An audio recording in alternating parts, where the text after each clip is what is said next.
Join me today on Walk with History as we talk about the Reagan assassination attempt in Washington, D.C.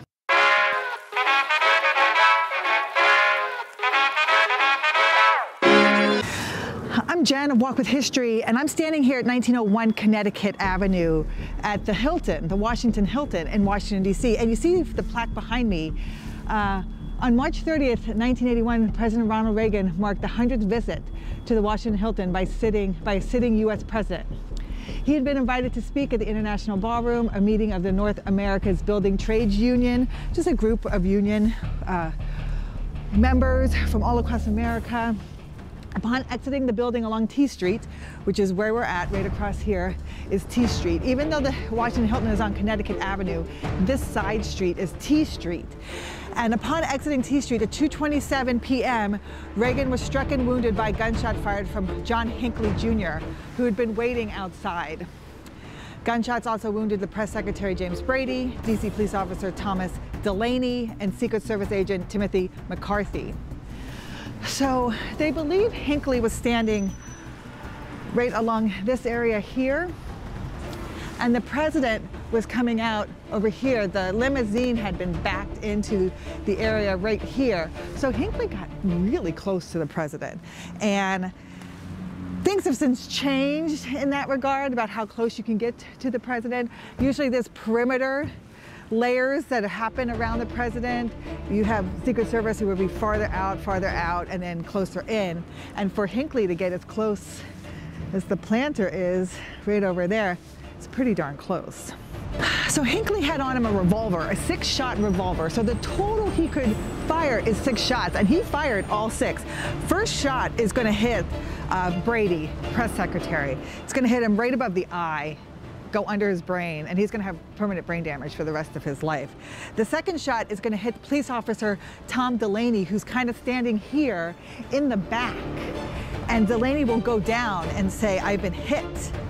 But now Hinckley will have a clear path from where he's standing to where Reagan is right here. So the third shot goes over the head and goes into a window over here. The fourth shot, Secret Service agent Tim McCarthy will turn towards the shooter and open his arms out and his chest out like this, and he gets hit right in the chest, through the lung, into the liver, and he goes down.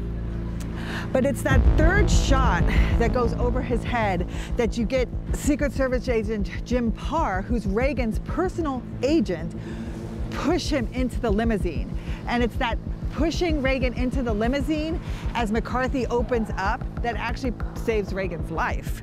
The fifth shot will go into the limousine window. And it's the 6th shot, that last shot, that's going to injure President Ronald Reagan.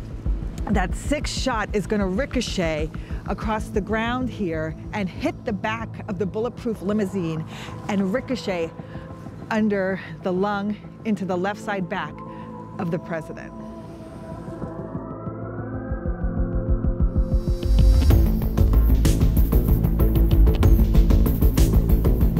Secret Service was very familiar with his hotel, having inspected it more than 100 times for presidential visits since the 1970s. And the Hilton was considered the safest venue in Washington because of this secure enclosure it has here, which is called the President's Walk. And it was built after the 1963 assassination of John F. Kennedy. Reagan entered the building through this passageway at 1:45 p.m.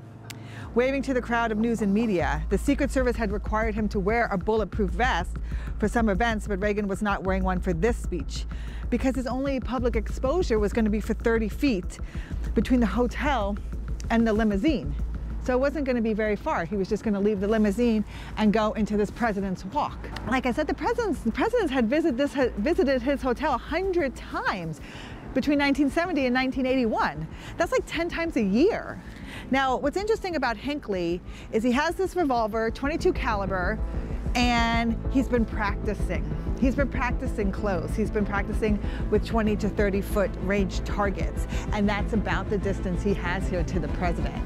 So even though none of the 6 shots hit President Reagan directly, he is able to injure the president. He is able to hit 3 other people. No one will die as a result of this. Everyone survives, although Brady will succumb to his injuries about 30 years later. So within moments of the first shots, Secret Service agent Dennis McCarthy, no relation to Timothy McCarthy, dives across the sidewalk and lands directly on Hinkley.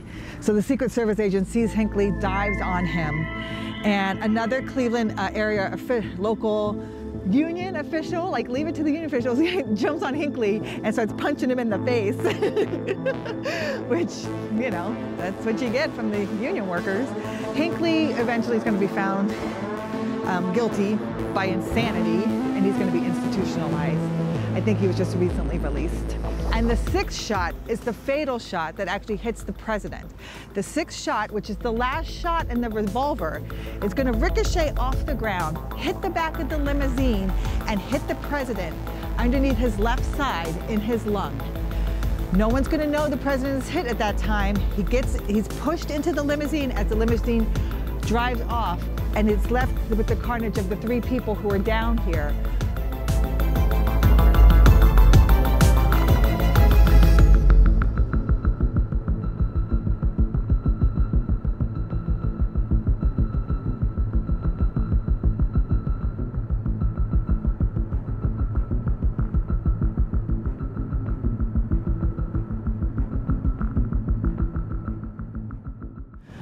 So once Jerry Parr is in the limousine with President Reagan, he does a body search of him, and there's no blood.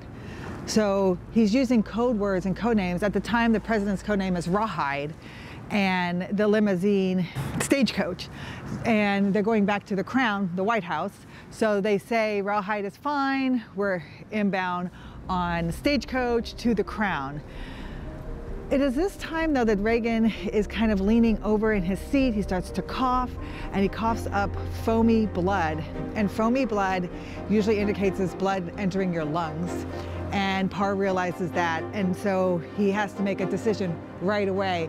He has to decide where to go. And he decides to go to George Washington Hospital here in DC. Now, he has to say this live on the radio because he has to let people know where they're going. So he says George Washington Hospital, still using Rawhide, still using Stagecoach, but now people know that Stagecoach and Rawhide are on their way to George Washington University Hospital. Now, once they get to the hospital, they tell them, I want a stretcher, I want somebody waiting to meet us, but that is not here when they get here. President walks himself in, sits down, and taken into emergency surgery, exploratory surgery. He's in great pain. The bullet has struck his rib. It is believed that the rib cracked when Parr pushed him into the limousine. The limousine arrived there less than 4 minutes. So you can see here at the emergency room at George Washington University Hospital, it's now called the Ronald Reagan Institute of Emergency Medicine. This is the emergency room that he was brought to, right over here. They'll get in touch with the president's wife, Nancy, her call sign is Rainbow, and bring her here to the hospital. The medical team will cut off Ronald Reagan's $1,000 suit, and he is very upset about that as it happens. When Rainbow gets to the emergency room, when Nancy Reagan gets to the emergency room, Reagan is joking and says, honey, I forgot to duck. And that's a famous line from Jack Dempsey. He's, as a boxer, he says that to his wife.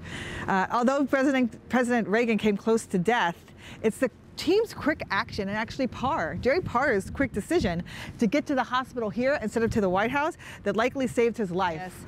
Yes. As we're riding these ups and downs, president's shot, president's okay, president's not okay, he's gonna die. And then he might die. He gets into surgery. And this is probably one of my favorite things, and this is why I wanted to tell this story.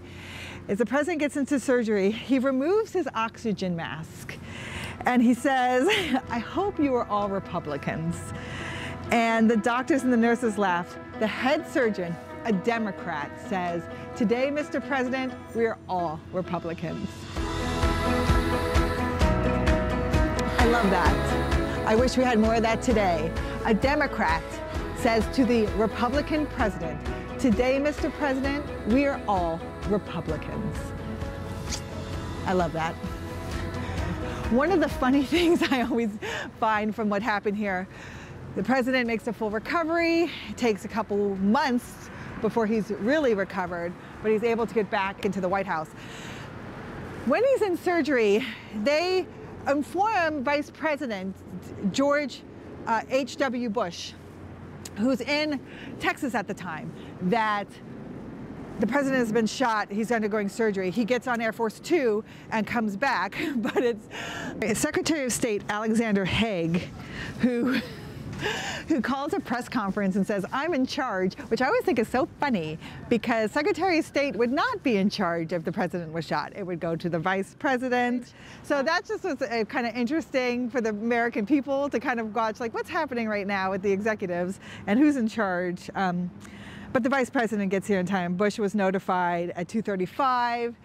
So not even 20 minutes after the shooting takes place, and he is first told it's not a big deal, but then he's told, no, he's in surgery. He gets on Air Force Two and gets back here to Washington, D.C.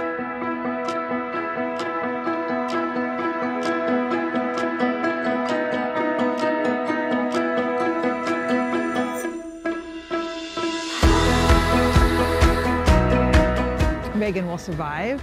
Reagan will persevere. Reagan made jokes about it and kept everyone else calm in the moment, which I think is a testament to his leadership. And just at the time, for both parties to come together under a great stress and emergency of the nation, I think that that's just amazing and wonderful, and I think it needs to be celebrated for American history. So on to my next walk of business.